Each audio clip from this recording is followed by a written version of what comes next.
Hello and welcome to Fine Arts Channel.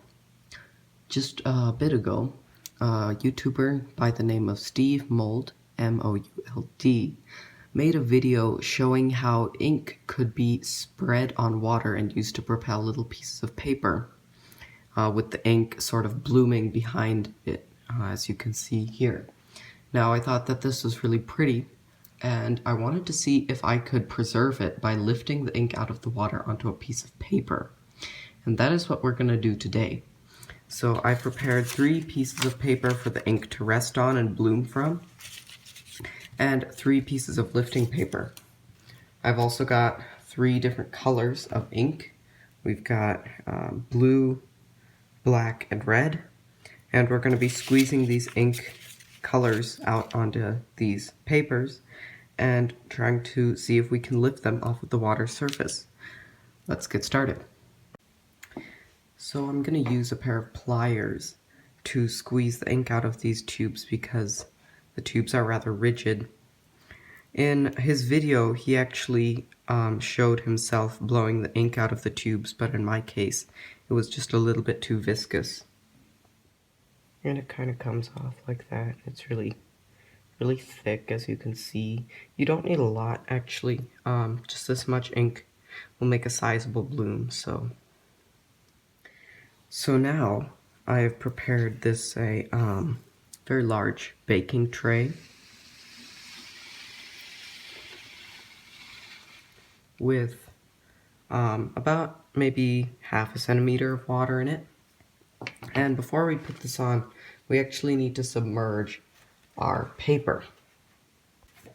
It needs to be submerged just because if you try to slip it under the bloomed ink, it will break and your bloom won't be as good. This is watercolored paper. It's meant to be submerged, or at least come in contact with water so it won't warp or anything like other paper might. I did experiment with regular paper and it worked fine, but just to be safe with this one, I wanted to use the watercolor.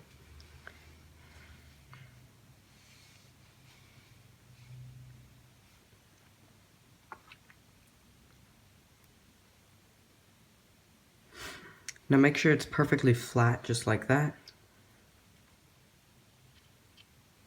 And we are ready to start. Right here I have to mention that this is not the original ink that I was using.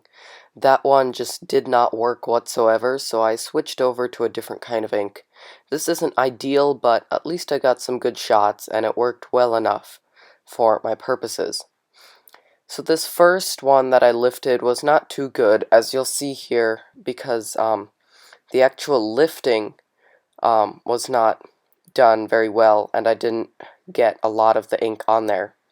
I did try to blow the ink pieces around on the tray with a straw, but then when I lifted it, I didn't get very much, as you see right here.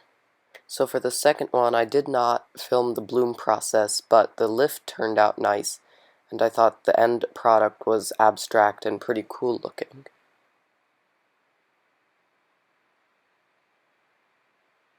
So I saved the best for last. I decided to use red ink here from a random ballpoint pen, and the bloom here was just marvelous, as you'll see. Now this was cool on its own, but then it just explodes like that. And so I was really happy with this red ink, and I went on to use it quite a bit.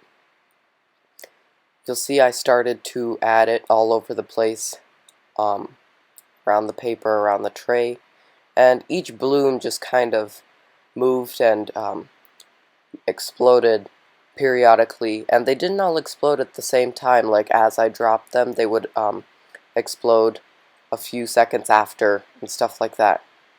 And so eventually I really liked this, and this lift was very good. I think it's because I lifted it from the center rather than from the sides as I was doing earlier, and not a lot of the ink poured off.